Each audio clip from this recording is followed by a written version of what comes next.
Welcome to Building the Future, hosted by Kevin Horick. With millions of listeners a month, Building the Future has quickly become one of the fastest rising programs, with a focus on interviewing startups, entrepreneurs, investors, CEOs, and more. The radio and TV show airs in 15 markets across the globe, including Silicon Valley. For full showtimes, past episodes, or to sponsor the show, please visit buildingthefutureshow.com.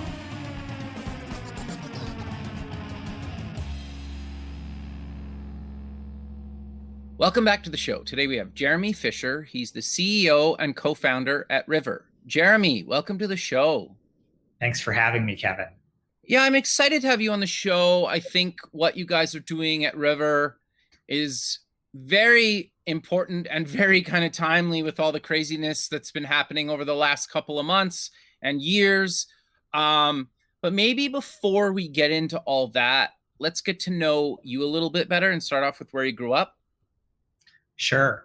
I grew up in New York, both in the city and in Westchester. So have stayed local. Very cool. So you went to university. What did you take and why? I studied philosophy, and I also was quite active on the debate team. And those both ended up being quite helpful for what I do now. So the type of philosophy I studied is called analytic philosophy. And it really is pretty math oriented and logic oriented. So it's really helpful in terms of thinking about an issue or problem from multiple different perspectives and imagining new possibilities. And I think those are really interesting capabilities to develop early on if you're going to be an entrepreneur. And then debate, of course, being thrown into a situation where you have to take either side of an issue means that you have to be able to look at things from multiple different angles again and be very quick on your feet and adaptable and well-read and all of that sort of thing. And so I think very much I was attracted to these intellectually because it aligns with how my brain works already. And I think I was very attracted to these kind of deep philosophical questions and trying to understand more about what life is about, why we're here, what's important, and be able to cogently think through those sorts of questions. And what we've built at River, I'm only kind of now making this connection, but I think very much is connected to some of that philosophical and debate training. Interesting. No, that makes some sense now. Like I've obviously played with the app and whatnot, and we'll dive into that in a few minutes. But okay, so you get out of school. Walk us through your journey and coming up with the idea for River, and then we'll dive into what exactly it is.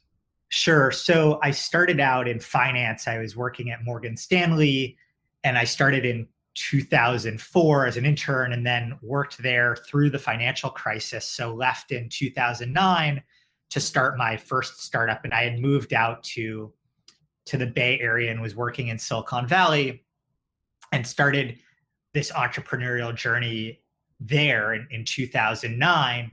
And the company that I ended up building and selling to Yahoo we had a product called Days, and we were the first to come up with this idea of 24 hours of sharing forward chronologically. And that's evolved into the stories format that we're all familiar with in Snapchat and in Instagram.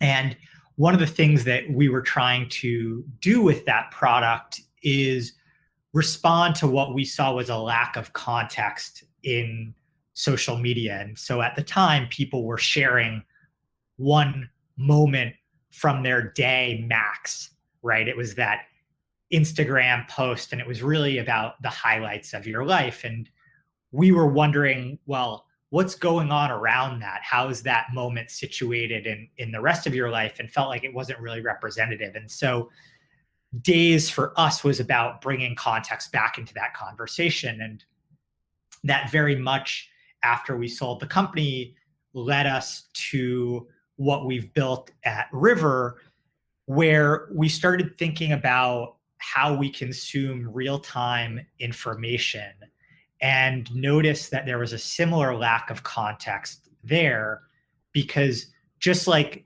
was the case in social media, where people were sharing a moment from their day out of context, people were sharing single viewpoints out of context, right? So an article from one publisher or another, and it was often impossible for people to understand whether that article that they encountered in their feed was a consensus opinion, an outlier, misinformation, et cetera. And so one of the things that led to is warning labels being slapped on content on these big platforms.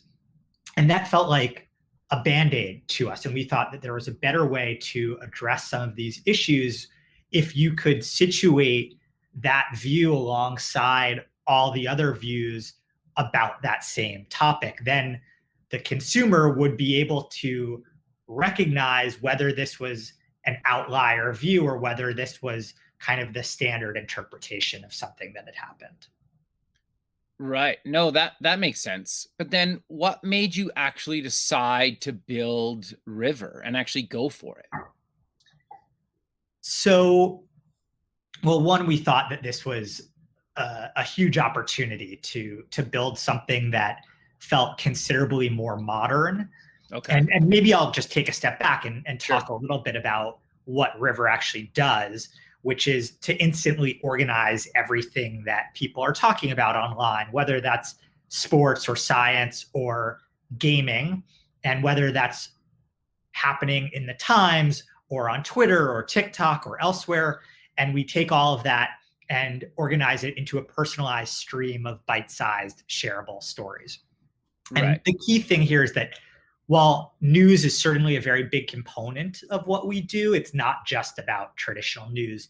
We really try to serve new information on any interest, whether that's beauty, gaming, et cetera. So you might think of what we're building as an interest graph, and core to all of this is giving people the ability to triangulate multiple perspectives in order to build trust. So with that said, why we built it, we thought there was a huge opportunity. Nobody had really built something like this that felt like we wanted to build something that felt much more similar to something like TikTok or Stories than a news aggregator, right? So we wanted it to be immersive. We wanted it to be visual. We wanted this to be a product where people could get information without it feeling like they were doing homework, right?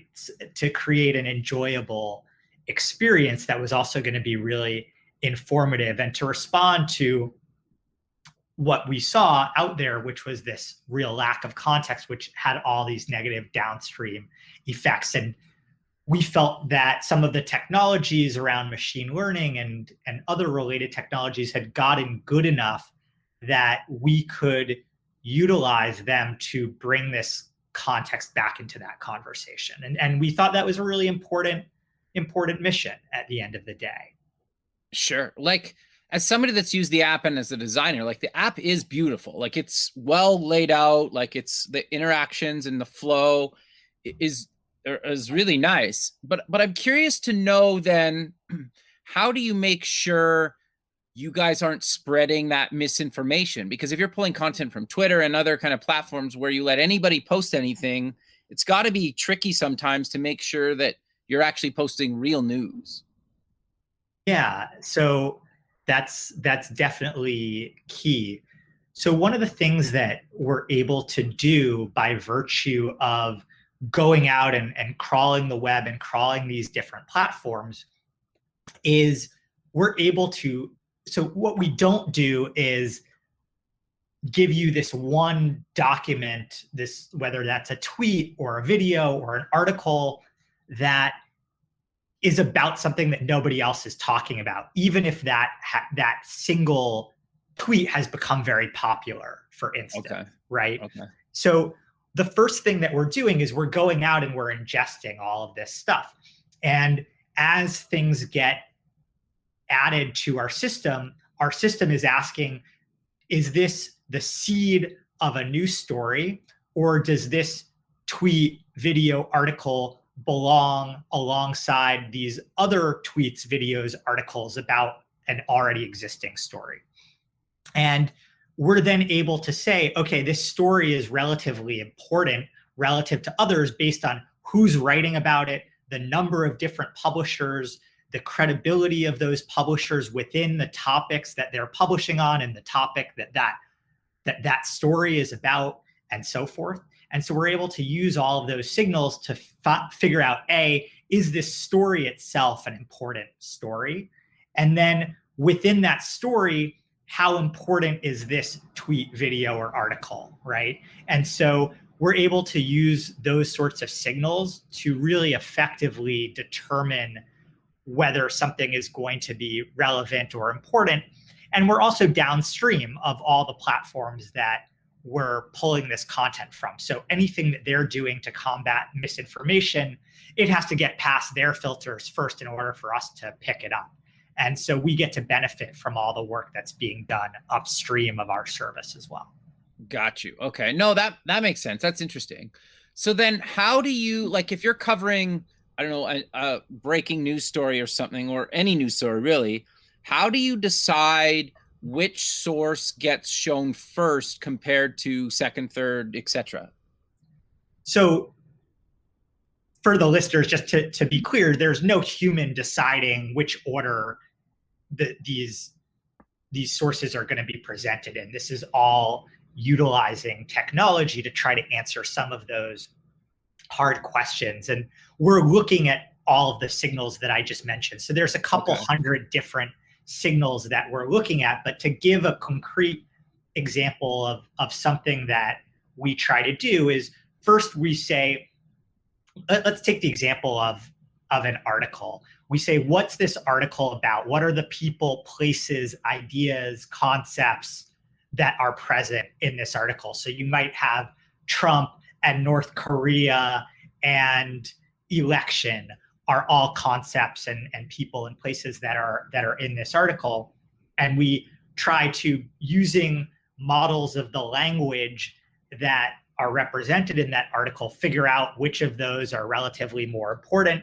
And then we assign that article a topic. So we'll say this is about politics and world news, let's say. And then we look at who published that article.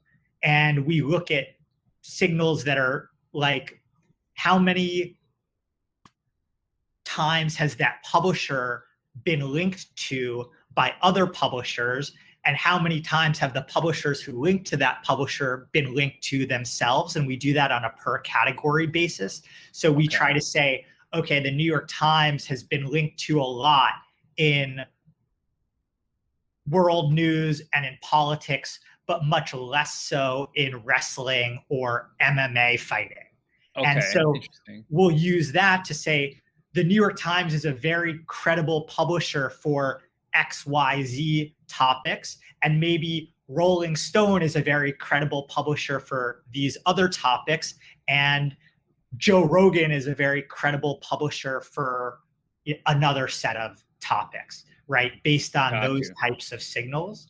Okay. And so we're using those to figure out, okay, we know what this is about, and we know who wrote it, the individual, and then also whether that individual works at a publisher. We know the place within that publication that that individual tends to get published. So are they writing stories that frequently appear in the most important sections, like the front page of a newspaper, for instance?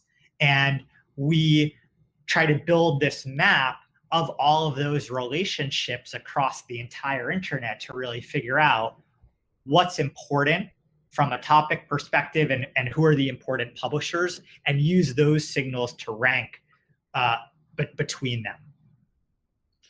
Interesting. Okay. No, that makes sense. So then how do you guys basically monetize the platform then? Well, at the moment we don't monetize it. We're really focused on building just a phenomenal user experience. Okay. And something that people find really fun to use and enjoy using. And that monetization question is something that we'll focus on at some point down the road. Sure. Well, the other thing then that I think ties into that is you guys have an interesting take on people's privacy. Do you want to cover how you guys handle that?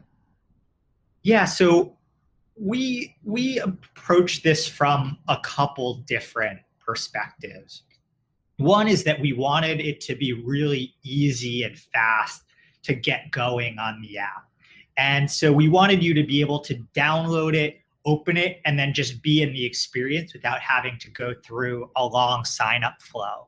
We also wanted to create an experience where you could get information that was going to be highly relevant to you without giving up a lot of information about yourself. And so the approach that we took is when it comes to personalization, you can approach it one of two ways. You can know a lot about the person you're personalizing for, or you can know a lot about the types of sources and content that you are presenting them.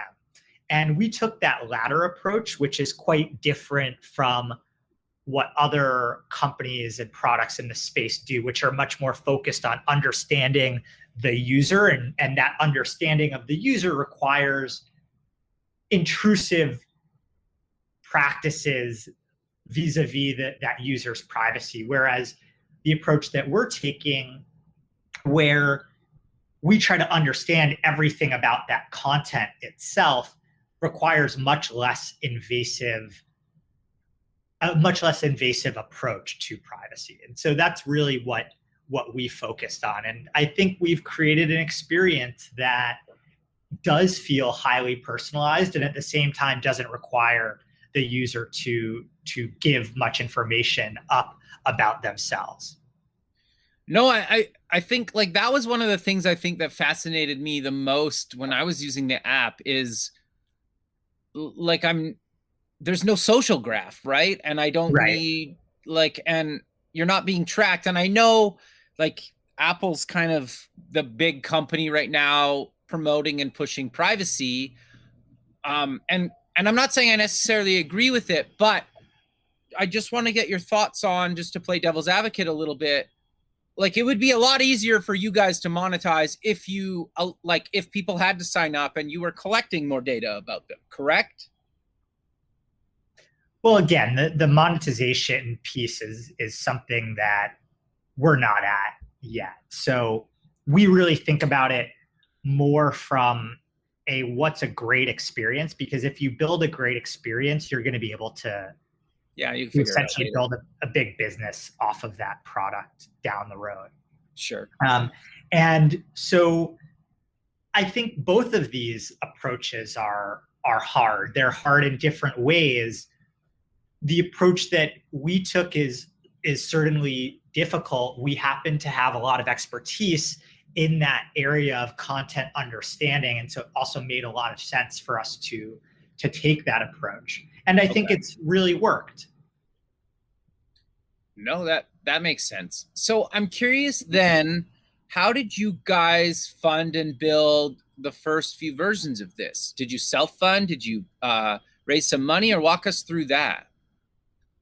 Yeah, so my co-founders and I have been doing this for quite a long time. And over the course of our entrepreneurial careers, we've had the privilege to work with some really great investors. And so when we decided to build this, we approached some of those investors and raised an initial round of capital to get the product going. Because at the end of the day, what we're building is somewhat capital intensive, because we're going out, we're crawling the web, we need to store a lot of data about this content that we're ingesting. We need to run quite complicated machine learning models, and all of that costs money. And we have to be able to hire a really world-class team, which we've done. So it was important to us to go out and find some financial partners who believed in our vision and shared that vision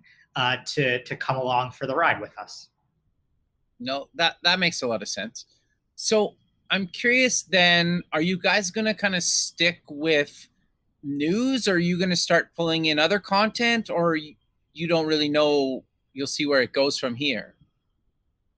Yeah, so we definitely have a vision that encompasses much more than traditional news. We really see it as offering new information on any interest that you might have. But the key there is new information. So we're really focused on this real-time case, which for this purpose, maybe we could just talk about the past week or so of information. We're Sure. not looking to give you historical accounts of what happened during World War II, for instance. This is really about what's happening right now that that aligns with your interests. So that might be sports, that might be gaming, that might be beauty or fashion, it might be politics. But it's not really social information, so it's not what your friends are up to. It's Right. it's information about this stuff that's happening in the world that aligns with your interests. No, I think that makes a lot of sense. So I'm curious though, obviously, like you said, you've done this a bunch of times, and how do you see the space kind of playing out? Because obviously Google and Facebook right now are fighting with Australia around news, and it seems like we're going through this kind of revolution a little bit around, people want more privacy, people want the latest and most relevant and real kind of news and information. But like, where do you see the space? Do you think we're at the beginning? Where do you kind of see the health and potential, where we're going to go in the kind of this whole space?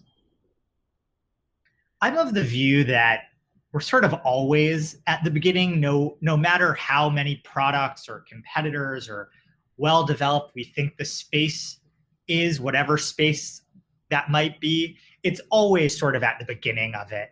And that was true when Google was started. It certainly didn't feel like we were at the beginning of the search space prospectively when Google was founded, or that we were at the beginning of social media when Facebook was founded. There had been plenty of prior companies. It's only in retrospect, when a category defining company comes along, that it subsequently feels like we were at the beginning of this space. But I think that we're definitely still very early here in this space. In terms of what I see, it's a little bit hard to say. I think the election and the political climate of the past 4 years have certainly changed things a lot, because more than ever, it feels like we're living in non-overlapping information realities, where people have a lot more difficulty now agreeing on a shared set of facts. Sure. And so there's companies that cater to these non-shared sets of facts. And we certainly have, I think, a pretty mainstream perspective on what those facts might be. We've seen recently a number of products get traction which cater to what might equitably be called alternative facts. We don't do that. And whether that is a long-term trend is, I hope it's not, because I think it doesn't create a healthy political climate, but it's hard to say. Some of that traction, I think, was really strong right following the election, and has petered out largely from what I'm seeing. Whether that's going to come back again, I don't know. I think that what we've seen is that people are largely distrustful of any one isolated view. And this isn't really about mainstream media versus not mainstream media. It's just that people want to get multiple perspectives, and that idea is core to how we built River. We built this for people who want to triangulate multiple points of view to build trust. And so we're not just going to show you one perspective on a story. We're going to make it very easy for you to see what everybody who's written about this story has written about it. And we're going to use various measures to rank those different perspectives relative to one another. So you get the most credible, the most informative ones first.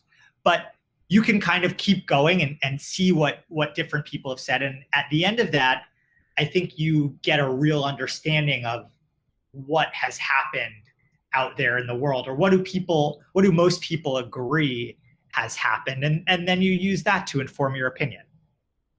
No, that's interesting, because I know it kind of still, I find it always kind of fascinating when people read one side of something and then form their opinion. You're kind of like, well, but what about this? It's like, well, it's always kind of fascinating me. So it's cool that you guys allow people to do that. But I'm curious, though, like I said, you've obviously done this a bunch of times, and you're solving, like, it sounds simple, but what you guys are building is actually really challenging, and hence why you mentioned you have to collect all this data and stuff like that. And then another layer on top of that is the privacy side of that adds a whole other layer of complexity. But what advice do you give kind of young entrepreneurs that are looking to maybe not create something in the same space as you, but just something that's, privacy focused? Because I think it's going to really matter to a lot of people in the coming years. So in terms of advice that I like to give people, one is this: it's always early, or it's never too late advice. And I'd often err on the side of it feeling, if you're going to start something, I think it's actually a good feeling for it to feel like it's already too late for that to succeed. Because the biggest problems I see with people starting stuff is that if you're going to get timing wrong, you're almost always too early, not too late. And so Sure. I think if you feel like you're too late, that's actually a good sign. Another good sign, and this is paradoxical, but I've observed that the things that tend to work the best are the ones that most people don't think are going to be good ideas. If everybody immediately gets what you're doing and says, that's great, that's really needed, before they've ever seen the product, when it's just an idea, those are the things that I've tended to see not work out. Because if something's so obviously a good idea and yet doesn't exist, there's usually a good reason for it. So the good ideas, the actually good ideas, are the ones that it feels like it's too late, right? And so nobody's building it because the market's too competitive, or it just seems dumb. The first version of Snapchat was very much like that. Nobody thought there was a big market for an app that allowed you to send disappearing messages. So nobody else built that because it didn't sound like a super great idea, but it was a super great idea. And so that's the type of advice that I like to give. I think another key thing is that products end up being an average of their features and not the sum of their features. So really focus on having a couple really great features. You want to nail that core use case, and then you don't really want to add much else to it. So if you look at what we've built, it has very few screens. There's not a lot of different features, but I think we've really nailed the ones that we have, and the response seems to bear that out. And so thinking about what I would tell people about building things with privacy in mind is that it may seem that, I don't know, everybody's doing that now, or it's too trendy, I have to go in a different direction. I think it's not too late to do that, and figure out a really great core, don't have a million different features that you're adding on, and you need to compete by offering something different, not by offering more than what's already out there. Yeah, I think that's really good advice. And obviously, if you think like Instagram or WhatsApp or some of the biggest apps in the app stores right now, they don't do a million things. They do one or two things really well. And then you either have to get out and use a different app to do certain things, or they've kind of slowly trickled in some features. But for the most part, they've stayed very true to what they're trying to do. Obviously, that's a lot trickier if you're building something for enterprise or something like that, or it can be. But it is good to keep that in mind, right? That sometimes like adding in every bell and whistle, or at least maybe you add it kind of as a secondary function. Yeah. Once you've found product market fit and you have millions of users, then you start to add in other things. And so Facebook is a great example of this, where Facebook now has a bazillion features. Sure. And even Snapchat has quite a lot. Snapchat has really become the operating system for the 13 to 24-year-olds. You could do most things that you'd want to do. But I think when you're starting something new, you can't compare yourself to a product that's 10 years old and try to create feature parity. That's a recipe for failure. So you need to start the way that those successful products started, which is by having very few features, but by having that experience offer something fundamentally different to what's out there. Sure. And then iterating over the, coming weeks, months, years, etc. And that complexity is what ultimately the complexity that ends up being inherent to any mature product is ultimately what creates opportunities for new startups to build something really streamlined and simple and easy to use. I think about it like those Swiss Army knives. Yeah. You have the ones that can get an inch thick and they have everything in there. Yeah. And if you think about how long it takes you to achieve your goal, whatever that might be, it might be opening a wine bottle, it might be cutting a piece of cheese. Now you've got to go through all those different little gadgets that are in that Swiss Army knife to find the one that you want, versus opening your drawer and there's the knife and there's the corkscrew and there are these very purpose-built experiences. I think the opportunity ends up for new startups. You're that, you just build the best version of a knife or the best version of a corkscrew. And then you market it to people who are really interested in having a great knife or a great corkscrew, as opposed to this tool that solves every possible use case, but doesn't necessarily do any one of them all that great. Interesting. I've never heard it compared like that. And it makes total sense, right? Like we use stuff every day that's like one tool for one job and that's it, right? And I think, yeah, you're right. People forget that a lot of the times, because I think everybody, especially when they're coming out of the gate, want as many users as possible. So they try to cram as many features in as possible, where it's actually doing them a disservice. Yeah, totally. Interesting. So then in the past and even on River, you have a roadmap, obviously. You're probably getting feature requests. How do you decide which direction to go or not go then? Because that's got to be challenging based on what we just talked about. Yeah. So the North Star is always, how is this feature going to fit into this whole that we're building? Because we think about it as a unified experience. And so anything that we add has to make the entire experience better in some way. Sure. And so we look at data. We look at data about how people are using the product currently. We run lots of experiments. So we come up with ideas which maybe somebody on our team had an idea. It might be a feature request we received from a user that we thought was worth testing, and we'll roll that out and see how people respond to it versus the status quo experience in the service.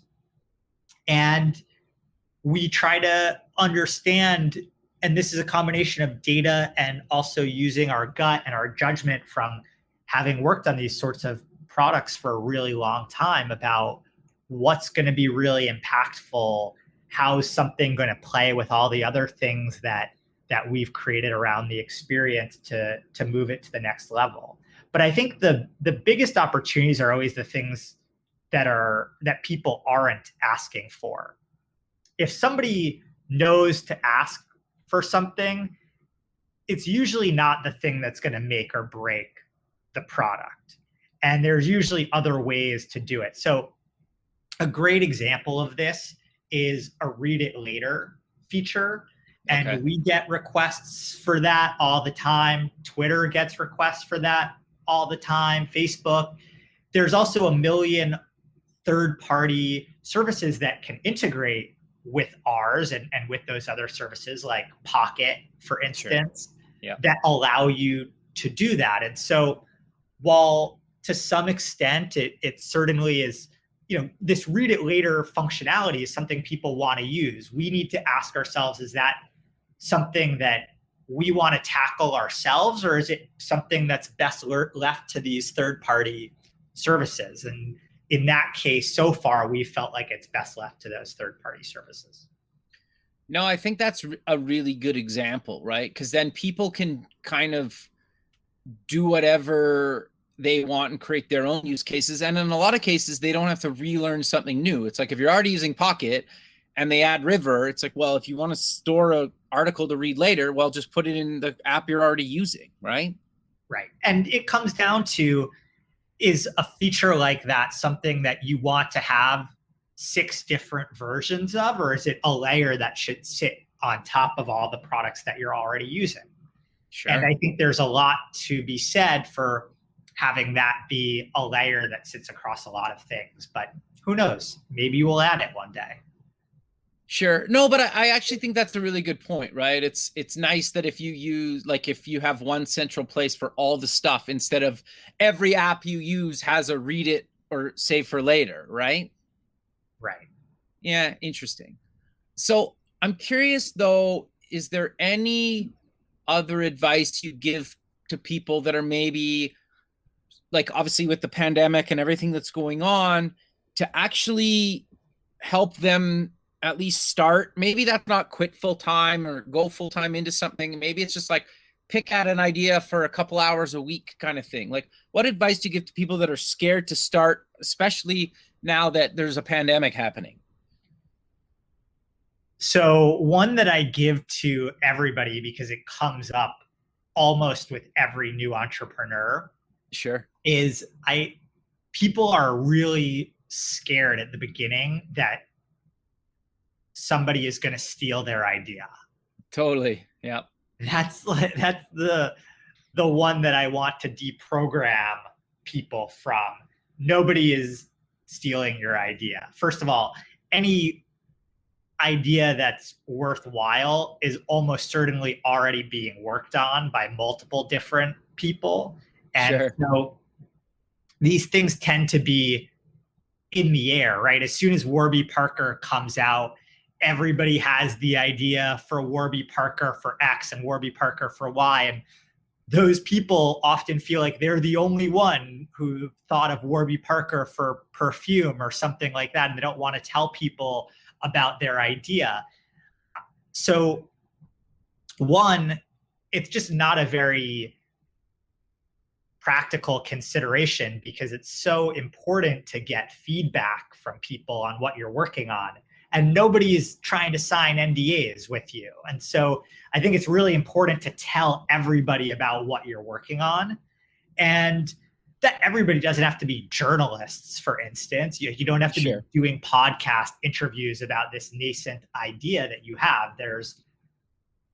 That's not likely to help you, but talking to people who have expertise, who've been entrepreneurs and so forth, about your idea is a really great way to help you develop that.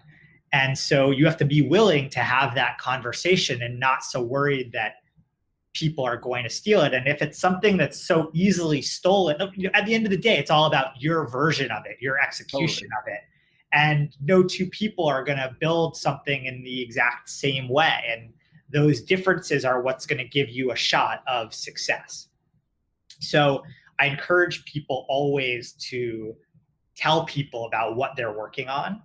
And I also encourage people to just start building. And what that looks like is different for different people, but it might be starting to sketch out what the flow of this app looks like. It's really nice when you're having those conversations with people who you're now no longer worried are going to steal your idea, that you have something to show them, some prototypes, and they can be very rough. It might be a sketch on a piece of paper, but people find it very helpful to see something rather than just hear about it.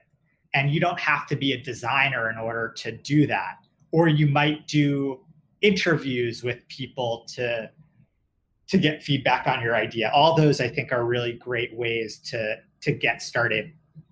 The other thing is to not worry about passing by some or another gatekeeper. One of the great things about social media is that we don't have to rely on the New York Times writing about us for people to figure out what we're doing anymore. And so just go, or for instance, if you want to be a,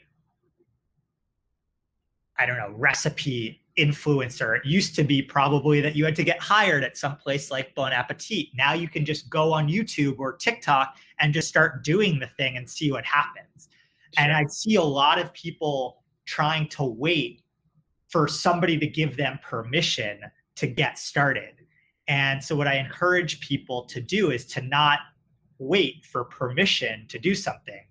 Give yourself permission to experiment and just build the thing and put it out there and figure out channels where you can succeed without needing to have somebody else bless your idea, and take it straight to the people who are going to use it and see if it resonates. No, I actually think that's probably some of the best advice, right? Because it's so many people are just scared, and it's just like everybody that's ever achieved anything that they set out to do just decided to start one day. It sounds really stupid, but like that's the key to the whole thing of being successful is you just need to start one day. Yeah, I think that's it. And a lot of people have suffered in the past year.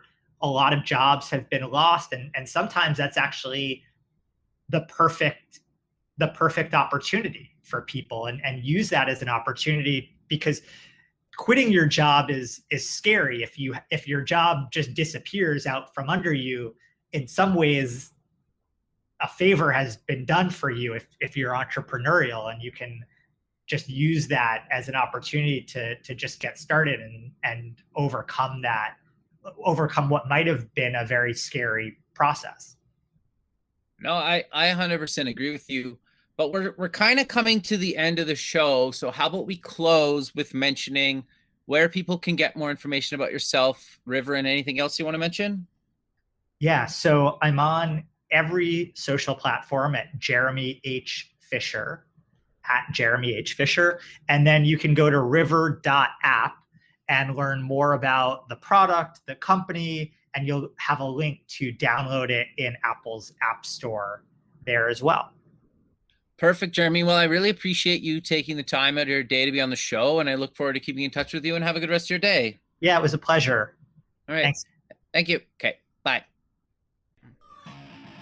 Thanks for listening. Please visit our website at buildingthefutureshow.com to join the free community, sign up for our newsletter, or to sponsor the show. The music is done by Electric Mantra. You can check him out at electricmantra.com, and keep building the future.